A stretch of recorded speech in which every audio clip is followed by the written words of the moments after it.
private sector, businesses and financial institutions alike, is failing to respond to the climate risks in their midst.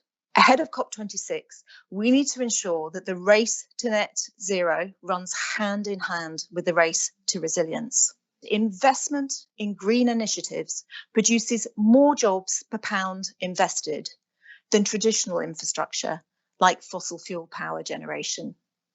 You don't need to be a scientist to understand the fundamental importance of nature. Agriculture, forestry, and land use are now the second largest source of greenhouse gas emissions. There can be nothing more important than turning this trajectory around. When it comes to attaching a value to nature and a cost to its destruction, we've barely left the starting blocks, and that has to change. At this point, none of us can say that we're doing enough. Without nature, we have nothing. We are nothing. It is crucial that these meetings in Glasgow, COP26, have success, and that at last the nations will come together to solve the crippling problems that the world, the globe, now faces.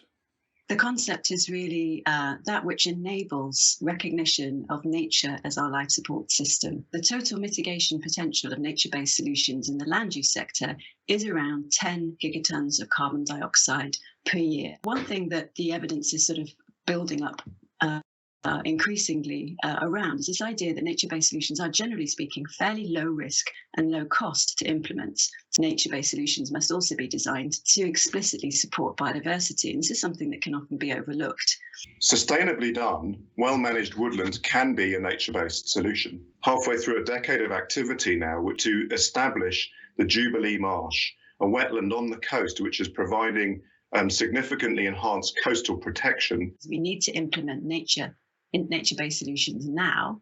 We need to protect our lands to lock up all that carbon, and we need to scale up restoration and sustainable management lands. How can we quantify and demonstrate the actual human health benefits of NBS? This is exactly what the Pathfinder Initiative has been commissioned to do. So it's looking at decarbonization and looking at the health impact of that. What we can say from these is that we have guiding principles for nature-based solutions, which take account of the delivery of all these things to nature's contribution to people, biodiversity. You can only go so far with good targets, high aspirations, and even good science. You've actually got to implement it. You've actually got to do good nature-based solutions on the ground. Peatlands have a net cooling effect on climate, so they're right at the forefront of these nature-based climate solutions. So if you choose to balance those trade-offs between climate and biodiversity and cost, you can find a whole range of intermediate actions. It really does matter where you choose to implement your nature-based solutions. But these coastal vegetated habitats, the so-called blue carbon habitats, are believed to contribute 50% of the global carbon burial in marine sediments. Nature-based solutions do get a lot better the more we cut emissions. So really cutting emissions should be the kind of the technological goal.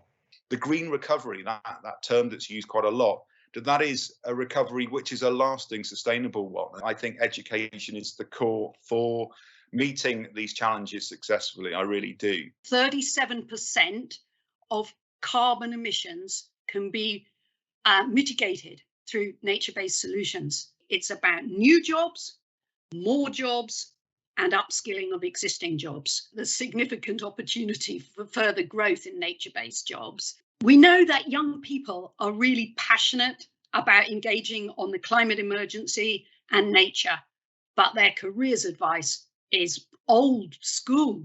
So when we're thinking about taking nature-based solutions to scale, how do we build capacity in low and middle income countries? I believe that community-based action should be our priority at this time. But I would say we need to go one step further in terms of reimagining what our systems look like to deliver skills in education, if we need to get to that to scale. The formal education system needs to reflect the emergency and the crisis we're in. Only around half of our emissions stay in the atmosphere and drive climate change impacts, and the rest is absorbed by the oceans and by the land. So it suggests that we've reached the peak uptake of carbon into tropical forests.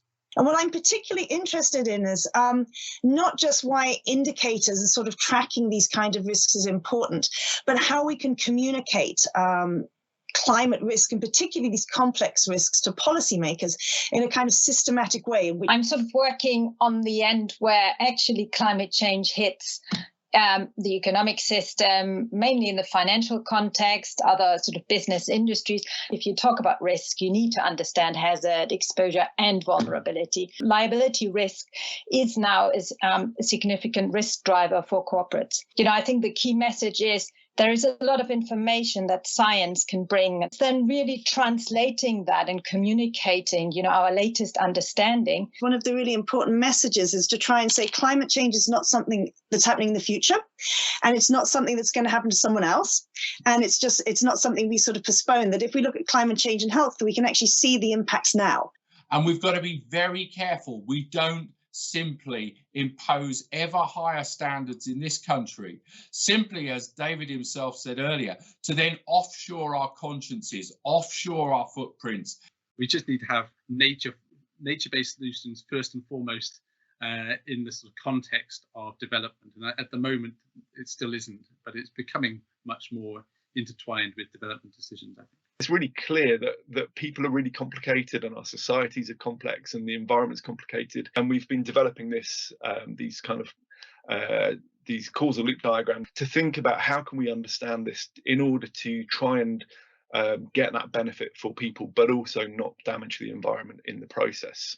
There are really huge opportunities for human health and well-being promotion as a really key co-benefit of climate adaptation and mitigation focused nature-based solutions. I think my takeaway is around communication and language, making what we do relatable to the masses. Our urban areas are kind of depauperate from what you would expect if you went, say, looking somewhere like the New Forest, which is a mosaic landscape where there's plenty of biodiversity. But our urban centres also harbour way more biodiversity than most of our farmland. And we have, I think, a really interesting opportunity to act as brokers. We need to work with nature and we need to work together.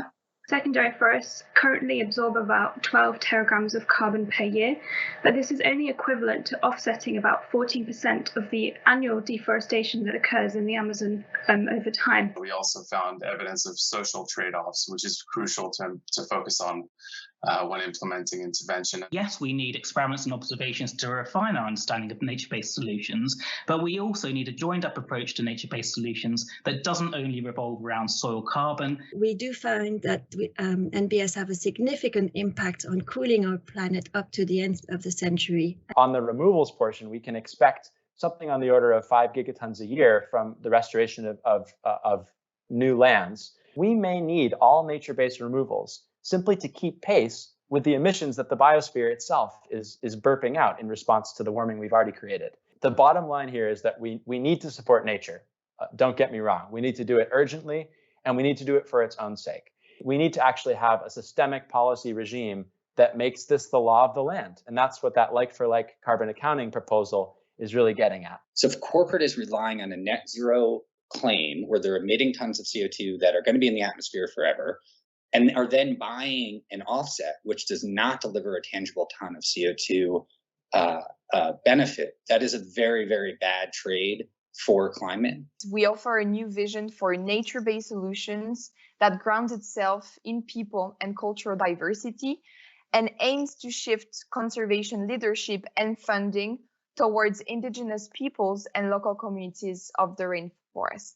Where are those structures and pipelines that will ensure accountability, that will ensure that nature-based solutions are delivered and there's proper, credible monitoring and reporting, financial accountability? A lot of people are investing in nature-based solutions with diverse goals in mind. So we have the climate change goals, we have the biodiversity goals, and we have the livelihood goals. We need to create a future for ourselves and for all life on Earth, which both affirms humanity and establishes for it a humble, creative, and sustainable way of life on this fragile and beautiful planet.